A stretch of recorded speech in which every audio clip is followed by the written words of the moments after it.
Hello students, class third बच्चों, आइए आपकी हिंदी की क्लास स्टार्ट कर रहे हैं। हिंदी में हमारा रिवीजन वर्क चल रहा है। वही आज का हमारा टॉपिक है वचन।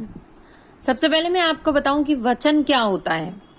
वचन शब्द के जिस रूप से हमें संख्या का पता चले उसे हम क्या कहते हैं, वचन कहते हैं। शब्द के जिस रूप से, जो भी शब्द हम आपसे बोल रहे हैं उससे हमें किसी भी वस्तु का या जो भी मैं शब्द बोल रही हूँ उस शब्द की संख्या का पता चले। संख्या मीन्स वो एक है या अनेक है। एक मतलब किसी एक वस्तु के बारे में, और ये अनेक मतलब एक से ज्यादा। एक से ज्यादा में वो दो भी हो सकते हैं, तीन भी हो सकते हैं, चार भी हो सकते हैं और उससे ज्यादा भी हो सकते हैं। तो शब्द के जिस रूप से हमें संख्या का पता चले उसे हम क्या कहते हैं, वचन कहते हैं। लाइक मैंने ये लिखा, ये है, ये क्या है हमारा कलम। एक कलम, कलम बोला मैंने इसे। तो कलम जो मैं शब्द बोल रही हूँ कलम, तो उसी से हमें पता चल रहा है कि ये एक है। संख्या का पता चल रहा है ना, मैंने बोला कलम। और अगर मैंने ये दो रख दिया और फिर मैंने आपसे बोला कलमे, तो आपको जो मैं शब्द बोल रही हूँ कलमे, उसी से पता चल रहा है उसकी संख्या का कि वो एक नहीं है, एक से ज्यादा है। ठीक है, समझ में आया? हाँ, तो शब्द के जिस रूप से संख्या का पता चले उसे हम क्या कहते हैं, वचन कहते हैं। वचन दो प्रकार के होते हैं, एक वचन और बहुवचन। अब देखो, मैंने अगर बोला खिलौना, तो आपको इस शब्द से ही पता चल रहा है कि एक खिलौने की बात हो रही है, क्योंकि मैंने बोला है खिलौना, है ना। और अगर मैं यहां पर लिख दूं खिलौने, खिलौने, तो आपको इस शब्द से पता चल रहा है कि यहाँ पर एक से ज्यादा खिलौने की बात हो रही है, यहाँ एक खिलौना नहीं है। ठीक है, समझ में आया? कोई भी चीज ले लो आप। आपने बोला मान लो पेंसिल, है ना, तो मुझे पेंसिल के नाम से पता चल रहा है कि इसके पास एक ही पेंसिल है। लेकिन अगर मैं इसको ऐसे लिख दूं पेंसिलें, तो इस शब्द से ही हमें पता चल रहा है कि एक से ज्यादा पेंसिल हैं। ठीक है, क्लियर?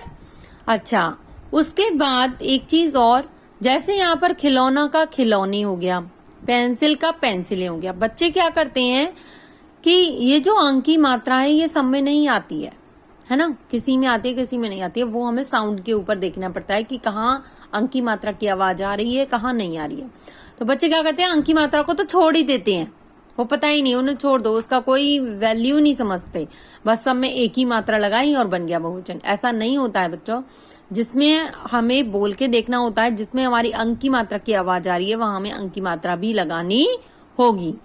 तो देखो यहाँ पर खिलौना का खिलौने, खिलौने, खिलौने तो नहीं होता ना, अंक की मात्रा की आवाज नहीं आ रही ना, खिलौने। पेंसिल का पेंसिले नहीं होता, पेंसिलें। आप खुद बोलोगे तो उसमें अंक की मात्रा की साउंड आपको अपने आप आएगी। अब जैसे यहाँ है पुस्तक, तो पुस्तक का क्या बनेगा हमारा, पुस्तकें। अंक की मात्रा की आवाज आई, बात, बात का बातें, बातें तो नहीं बोलेंगे अगर इसमें अंक की मात्रा की आवाज नहीं लगाए हम, तो ये क्या बन गया, बातें।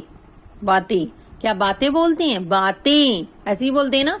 तो जहां हमारी अंक की साउंड आ रही है वहां हम अंक की मात्रा भी लगाएंगे, उसकी भी पूरी वैल्यू है। जैसे हम अगर इसमें एक ही मात्रा नहीं लगाएं तो ये बात ही रहेगा, लेकिन हमें बहुवचन बनाना है तो एक ही मात्रा लगानी है ना, मात्रा की वैल्यू हुई ना यहाँ पर। ठीक है, इस तरीके से। अब आगे बढ़ते हैं, जिसमें अगर किसी भी अक्षर में पीछे बड़ी की मात्रा है तो वो बहुवचन में जाके हमेशा छोटी मात्रा ही हो जाती है। मतलब अगर हम एक लड़की की बात कर रहे हैं तो लड़की, और एक से ज्यादा की बात कर रहे हैं तो लड़की, या क की मात्रा छोटी की हो जाएगी और य आ की मात्रा और चंद्र बिंदु।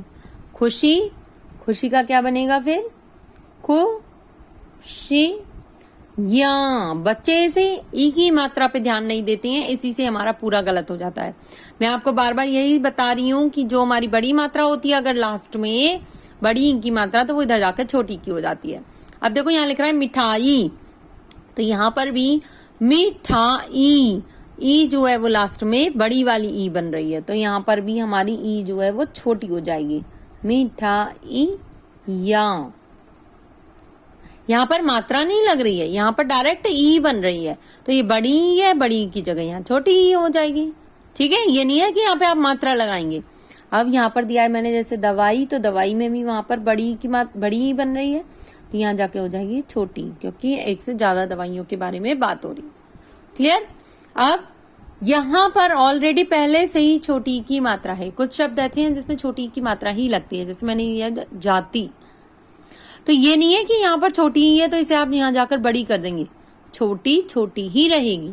बहुवचन में वो मात्रा छोटी ही रहती है, तो इसको सेम ऐसे ही लिखेंगे, जाति, बस यहाँ पर या लगा देंगे, जातियां। ऐसे ही तिथि, थी या। क्लियर। यहाँ पर छोटी मात्रा है तो ये यहाँ पर भी छोटी ही रहेगी, ये नहीं है कि हमें चेंज करना ही करना है। अगर यहाँ बड़ी ही है लास्ट में तो हम चेंज करेंगे, लेकिन अगर इधर छोटी है तो छोटी को चेंज नहीं करेंगे। तो आज हमने हिंदी में ये वचन का टॉपिक कराया, ये आप परिभाषा पहले से पढ़ेंगे, ये केवल समझने से ही हमें याद हो जाएगी, इसको हमें रटने की जरूरत नहीं है बच्चों, क्योंकि शब्द के जिस रूप से हमें केवल संख्या का पता चल रहा है उसे ही वचन कहते हैं। ठीक है, क्लियर। और कल हमने गांधी जी का चैप्टर पढ़ा था, उससे रिलेटेड 2-3 क्वेश्चन मैं आपको भेज दूंगी। मैंने कल आपको खाली स्थान और शब्दार्थ करा दिए थे, उसे आपने लर्न करा होगा। आई होप बच्चों लर्न जरूर करते जाना साथ के साथ। ठीक है, बाकी मैथ का वर्क कर लेना। आज के लिए इतना ही। Thank you.